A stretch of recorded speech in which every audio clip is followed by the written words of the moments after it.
Start. परिच्छेद पहिला. याचिकाकर्ता हातमाग विणकरांची सहकारी संस्था आहे. साडी, धोतर, towel, napkin, bedsheet, bed cover, गादी कव्हर, ड्रेस मटेरियल, चादर आणि विविध बेडिंग मटेरियल अशा विविध प्रकारच्या हातमाग उत्पादनाची निर्मिती या कंपनीकडून केली जाते. दुसरा. याचिकाकर्ता पहिल्या याचिकाकर्त्याबरोबर काम करतो.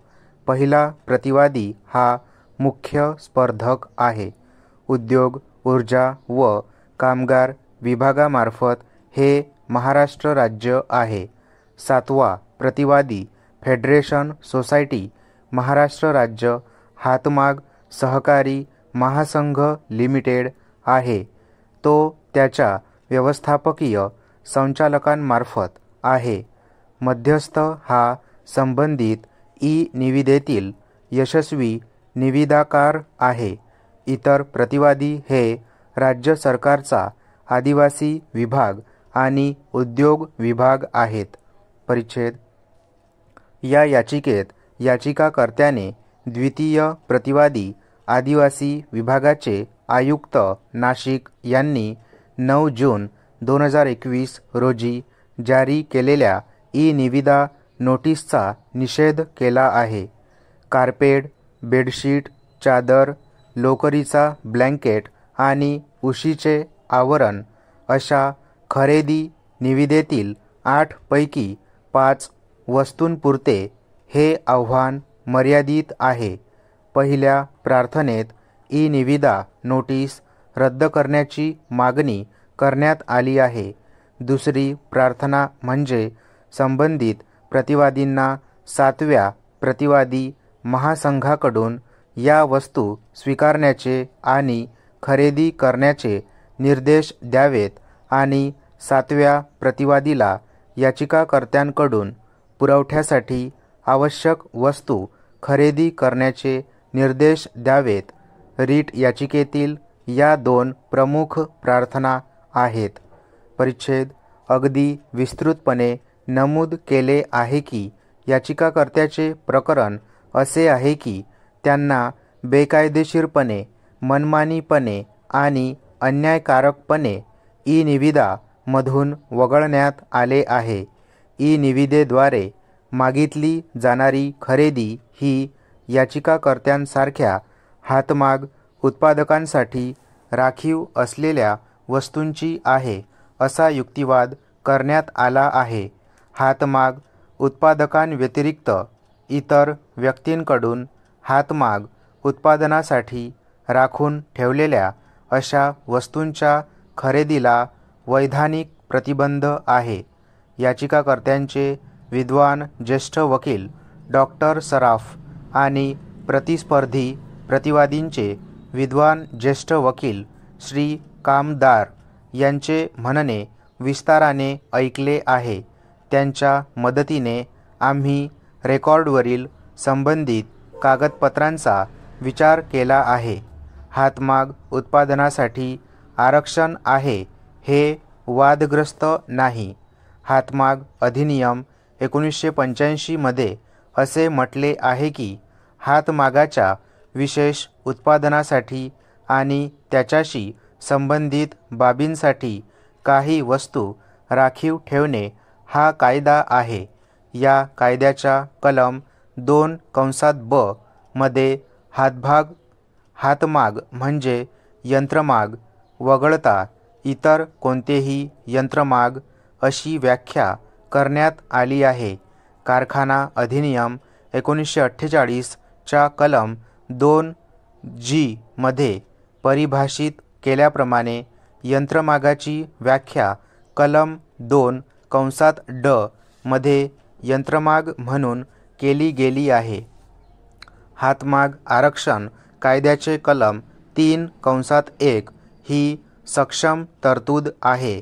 हातमाग उत्पादनासाठी काही वस्तू राखीव ठेवता येतील अशी परवानगी देण्यात आली आहे.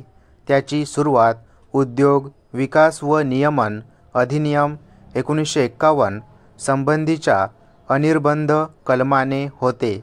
सल्लागार समितीच्या शिफारसींचा विचार करून हातमाग आरक्षण कायद्याअंतर्गत आणि हातमाग उद्योगाच्या संरक्षण व विकासासाठी आवश्यक वाटल्यास केंद्र सरकार वेळोवेळी कोणतीही वस्तू किंवा वस्तूचा वर्ग केवळ हातमाग उत्पादनासाठी राखीव ठेवण्याचे आदेश देऊ शकते. हे आदेश राजपत्रात प्रसिद्ध करणे आवश्यक आहे. कलम 5 मध्ये स्पष्ट करण्यात आले आहे की जेथे कलम 3चा आदेश आहे तेथे आरक्षणाच्या तारखेपासून त्या आदेशात समाविष्ट असलेल्या वस्तू किंवा वस्तूंचा वर्ग हातमागाशिवाय इतर उत्पादन करता येणार नाही. हातमाग उत्पादनासाठी अशा अधिसूचित राखीव वस्तू किंवा वस्तूंच्या वर्गाला ही योजना पूर्णपणे वेठीस धरते. दुसऱ्या शब्दात हातमाग उद्योगाला कलम 3 अधिसूचित लेख किंवा लेखांच्या वर्गासाठी उत्पादन विशिष्टतेची खात्री दिली जाते. परिच्छेद वस्त्रोद्योग खात्याने 3 सप्टेंबर 2008 रोजी काढलेला आणि SO 2160 अन्वये विधिवत राजपत्रित केलेला आदेश आहे, ज्यात हातमागांनी त्या तक्त्यात नमूद केलेल्या मर्यादेपर्यंत विशेष उत्पादनासाठी नेमके असे आरक्षण देण्याची तरतूद आहे. साड्या, धोतर, टॉवेल, बेड कव्हर आणि बेडिंग मटेरियल आदींचा यात समावेश आहे. या यादीतील 8 मध्ये ब्लँकेट आणि कंबल दाखवण्यात आले आहेत. यादीतील कॉलम 3 मध्ये विशेष उत्पादनासाठी राखीव असलेली श्रेणी निर्दिष्ट केली आहे. उदाहरणार्थ, साडीच्या आयटम 1 मध्ये कापडाची सामग्री कोणते अनुमत संयोजन वापरले जाऊ शकते. आयटम 8 मधील ब्लँकेटच्या विरुद्ध स्तंभ 3 श्रेणी म्हणते की ब्लँकेट म्हणजे सुमारे 34 मायक्रॉन किंवा त्यापेक्षा जास्त लोकरीपासून बनवलेले जाड कापड, ज्यात नैसर्गिक राखाडी किंवा काळ्या लोकरापासून किंवा संयोजनातून आणि कोणत्याही आकाराच्या किंवा विणकामापासून विशिष्ट पद्धतीने तयार केलेल्या कापडाच्या पृष्ठभागासह तयार केले जाते. कंबलाची व्याख्या मोठ्या प्रमाणात समान शब्दात स्वतंत्रपणे केली जाते.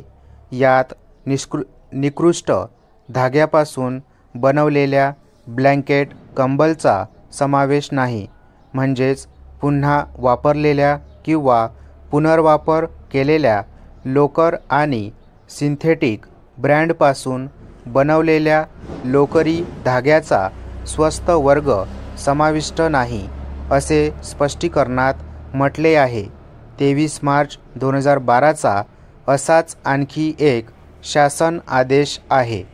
या व्यापक चौकटीमुळे टेंडरमध्ये प्रस्तावित केलेली खरेदी केवळ हातमागासाठी राखीव असलेल्या वस्तूंची आहे हे याचिकाकर्ते दाखवू शकले असते, परंतु ही खरेदी हातमाग उत्पादकांव्यतिरिक्त इतर व्यक्ती किंवा संस्थांकडून मागवली जात आहे हे याचिकाकर्त्यांना दाखवता आले असते तर बहुधा काही हस्तक्षेप योग्य ठरला असता, जसे ते अजिबात स्थापित झालेले नाही किंबहुना त्यापासून दूर.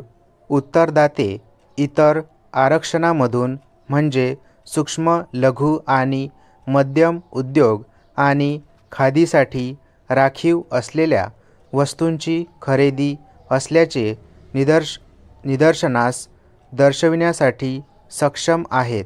कोणताही हातमाग राखीव लेख हा निविदेचा विषय नाही. स्टॉप.